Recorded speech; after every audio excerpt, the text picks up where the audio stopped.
Welcome to the Learning Pines YouTube. We hope this video helps. In this video, I will explain how to replace an alternator.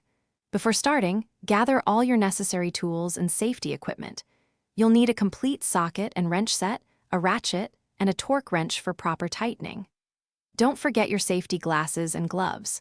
Most importantly, have your new alternator ready, along with a vehicle jack and 2 reliable jack stands to safely elevate your vehicle.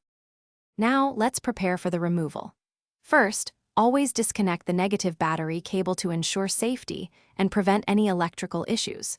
Next, use your jack to lift the front of the vehicle and secure it firmly on 2 jack stands. Locate the serpentine belt tensioner, typically requiring a 16mm wrench, and release the tension to remove the belt. Finally, disconnect the main 12mm power wire and the small electrical connector from the alternator. With the connections off, it's time to remove the old unit. You'll typically find 2 mounting bolts, one 13mm and one 16mm, holding the alternator in place. Sometimes, you might need to loosen or slightly reposition the air conditioning compressor to create enough space. Carefully extract the old alternator from its tight spot.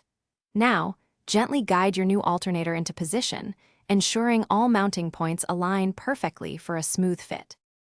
Almost done? Secure the new alternator by tightening its 2 mounting bolts to 40 foot-pounds.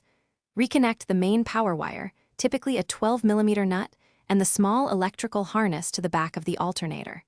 Carefully reroute and reinstall the serpentine belt, ensuring it sits correctly on all pulleys.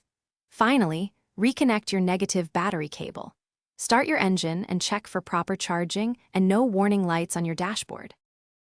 Thanks for watching. Consider subscribing if we helped you.